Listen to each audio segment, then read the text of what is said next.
The Lakers lost to the Wizards, and right now Lonzo is shooting 29% from the field, 22% from three, and he is 50% from the free throw line. Still, people are comparing him to Jason Kidd. So Jason has heard about this, and he's not a fan. It's still early in his career, and it's a stretch. He has to understand what it means to play hard and what it means to win and how to win at the highest level. And it takes time. And hopefully in 3 years, maybe there is a better comparison. But right now, it is a stretch, and he has a ways to go. Yeah, he's calling it a stretch and also pointing out that he doesn't know what it's like to play hard, which is the critique of Lonzo Ball right now, that he looks very, very passive. Yeah, I thought he was uninterested. I thought he was actually last night. He didn't shoot well. I thought he was. You can tell he's hearing the criticism because last night he played much more aggressively. You know what actually worries me is not the 3-point shooting; it's the free throw shooting.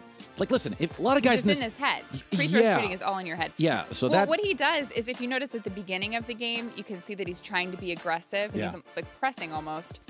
And then that dies out pretty fast. When he misses four shots. He's missing all of his shots, and then he goes right back to being passive. He had a shot from the corner last night. I think it was second half. It was an open three, and he missed like high school miss. And I was like, okay, he has no interest shooting.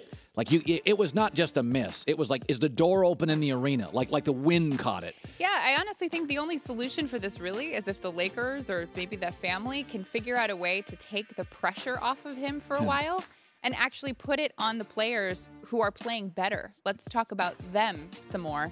Yeah. Instead of this guy who's shooting, 29%? But this is predictable. What did I say 3 days ago? They're going to lose to Boston. They're going to lose to Washington. And then they're going to go home and not leave the state for 28 days. So this is predictable. They're not as good as Boston. They're not as good as Washington. I think who do they play next? Those teams also have fantastic point guards. Yes, so it's really hard to go up against them. Yeah, this was going to be a bad week stretch for the Lakers and PR, but they come home and about next Monday I think they come home and it is bad teams at Staples and they'll be okay. Yeah, they're at Milwaukee next, so you can put that one down for a loss too. Yeah. The Cavs are now 5-7 and 11th in the Eastern Conference. And we have more of LeBron James talking about what the problems are. And he's saying we cannot wait and hope that Isaiah Thomas will be the answer to all of our problems. I'm going to be honest, I don't think it's too much expected. I don't think we're, relying on IT to come back. We want him to take his time, and when he feels he's ready, then he's going to fit right in. But we can't rely on just one person. We can't rely on just one person anyway for us to be as good as we want to be. No matter if it's IT or myself or with Tristan being out, we have guys that have to step up. Do you believe in all of this? I actually watched that. I watched it last night. I thought they played great. I just don't think they got killed on the boards because Tristan Thompson didn't play. They're going to be fine because the East is awful, and they're missing it's the difference between the dog ate my homework and I got in a car wreck driving to school. Like one's a real reason. Yes, Isaiah Thomas is an all-star. They're going to get him back. That's going to be a big thing. They never had him. But they're going to get an all-star, so they're going to be fine. I watched them last night, and I'm like, oh, they look good. And by the way, they're now 4-1 against the best teams they've played. And last night was an incredibly winnable game, but they got 17-3 out-rebounded on the offensive glass. But that game came down to a shot, and I watched that game. They look good. I understand not maybe playing your hardest right now in the season because you want to save they played hard last night. Later.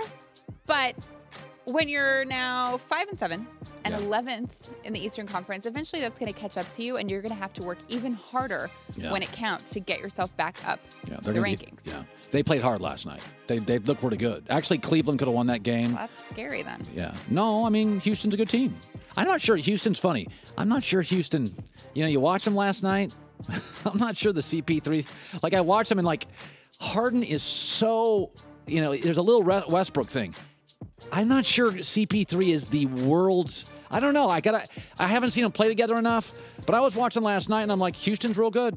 And last night I was like, and Cleveland. Those were two good playoff teams last night. I never a moment I watched that. And I watched the OKC game, and I'm like, now they have all their pieces, and their chemistry late was awful. They don't know who should shoot. But that's a good thing. That's a good problem. There's no egos getting in the way. I like that because that was the critique going into the season. Yeah, that their egos were all going to be too big to get along I think with Cleveland's each other. going to be just fine. Okay. Did you watch this part of the game when LeBron lost control of the ball and it went into the backcourt? I believe we have the play. Right there. I saw that, yeah. Yeah. So he starts yelling at the ref, and then Trevor Ariza comes and I saw that. gets involved with that. And he's pretty angry there at Trevor. Had to be broken up a bit. So 2 minutes later, I want to show you what happened and how LeBron got revenge. Oh, Whiteside of Miami. There's James on the drive, and he stuffs. Yeah. LeBron James puts it down. Yeah, I saw that too.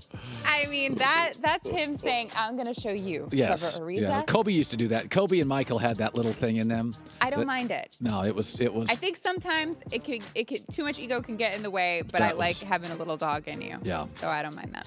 Thanks for watching. Subscribe here to get the latest from the show. Also, be sure to check out more of the best clips from The Herd or go watch a few segments from the newest show on FS1, First Things First with Chris Carter and Nick Wright.